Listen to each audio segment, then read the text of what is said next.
What is one trick that they really don't want you to know? Story 1.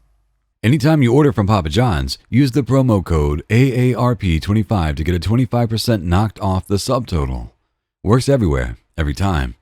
I usually get 50% off or more. Look up your store on pizzacodes.com.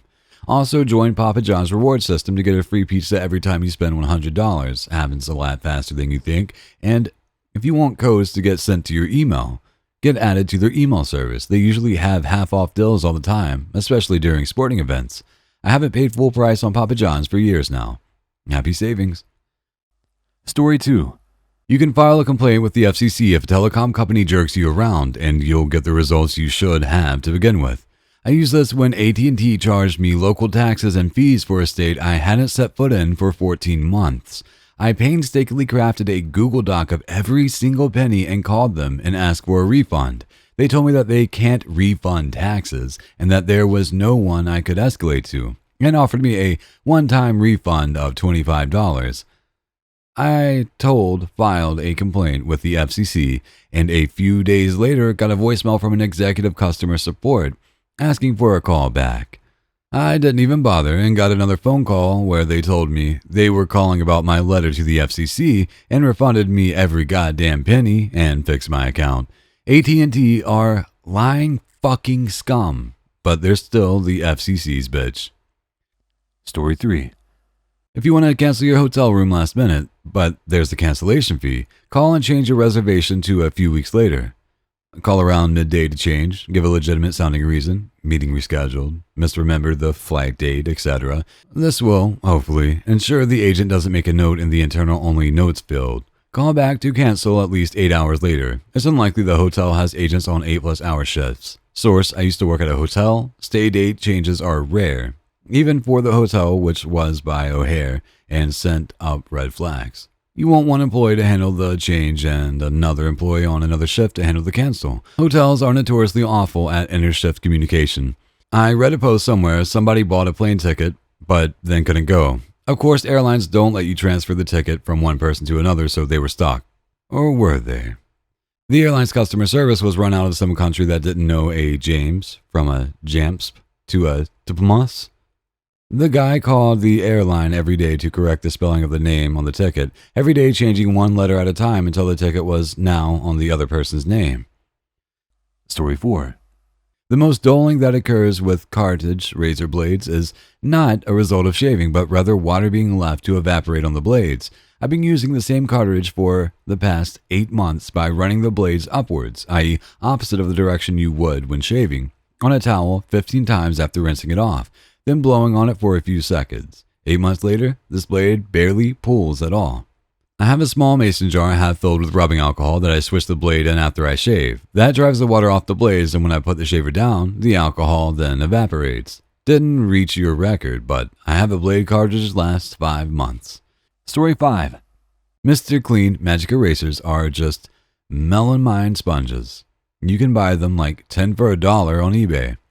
Now this is very useful to know. Over here, one of those Mr. Clean sponges costs about $3. Definitely a saving if you can get 10 for $1. Story 6. These two drugs are the exact same thing, but the allergy medicine on the left costs half as much and has twice as many doses as the sleep aid on the right. My mother insists on buying Tylenol PM instead of generic Benadryl for occasional sleepiness. I've explained to her 1,000 times that Benadryl is cheaper and isn't loaded with a bunch of Tylenol, which she doesn't need anyway. Story 7. When buying a car, negotiate the price of the car, not the monthly payment. People are usually more concerned with what the monthly payment will be and are often ripped off. It's easy to do the math with an interest calculator if you have a roundabout idea of what your rate will be. This is exactly why I wasn't a very good car salesman. I would get somebody ready to buy a car, and I would watch my manager piss away my commission, all the while ripping off the customer. Not really my idea of a win-win deal.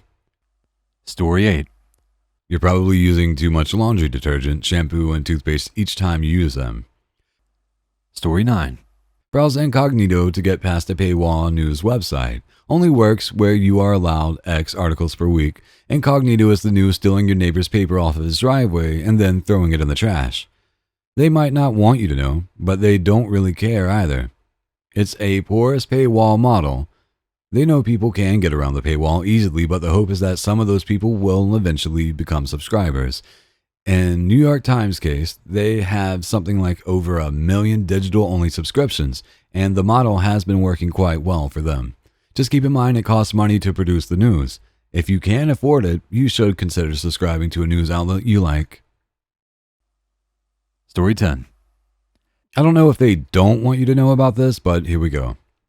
If you're going to make a purchase with an online retailer, it's often worth putting the items in your cart, then leaving the site for a while, because some sites will contact you with a special offer or a discount code in an attempt to persuade you back into making that purchase you were going to make. Can save you a few bucks. It doesn't always work, but it's often worth attempting, especially with solely online retailers. Story 11. Bulk vinegar can replace a lot of cleaning products. I use vinegar to kill those pesky weeds in my yard and in between the cement cracks. Safe and cheaper than those weed killers they sell in Orange Manly Store Place. Story 12. Some things are never really on sale. When I worked at a grocery store, the name brand sodas had a very high regular price. Then there would always be a sale on them. The sale might change at times, but the sales price would always be there. The sale price is what the company really meant to charge you anyway. After all, who wants a case of soda for $8.99 if they can buy it at $5.99 and save $3? I have heard that some department stores do this with clothes and other items. A $90 dress that is on sale for $55 was never going to cost $90. Here in the UK, this is regulated and businesses are only allowed to advertise a product as being on sale or marked down on price for a period less than it was sold at the full price. E.g., if they sold a box of cereal at £2 full price for 30 days, they could advertise it as on sale at £1 but only for 29 days, at which point it wouldn't be allowed to be called a sale anymore. Story 13. If you bought something at a store and it goes on sale afterwards, but the store says they do not do price adjustments, buy another one and then return it using the original receipt. Story 14. Economy size is not always the best cost per weight volume use. You will also find some stores that print the cost per weight volume in different units or different sizes. Same size packages by weight or count may have different numbers of servings, so check that as well.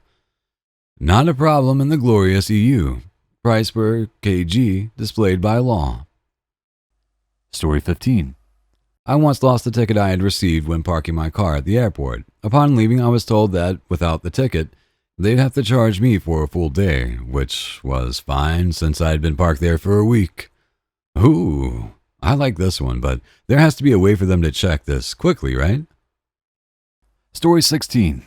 In the U.S., if you're ever pursued for a debt, especially if you are taken to court over it, demand that they produce documentation verifying that you owe the debt and the amount. Quite often, they won't be able to, and the case will be dismissed. Most debt collectors aren't the party you originally owe the money to, but rather companies that purchase debts in bulk for pennies on the dollar. Very often, all they have on you is your name on a spreadsheet, and they're banking on the fact that you won't contest it. Story 17. Off-name and store name brands are not always cheaper. They, at least partially, rely on the misconception that brand name goods are always more expensive to sell things at a higher price. Always check the actual price tag, even if the store brand is on sale. I'm very thankful for the price per ounce thing that they provide. Makes the math a lot easier if I'm debating between 2 4-packs or 3 3-packs. We sincerely appreciate you taking the time to watch our YouTube video. If you find our content helpful and enjoyable, please click the subscribe button to stay updated on any new videos we share in the future. Thank you once again, and we hope to see you in our next upcoming videos.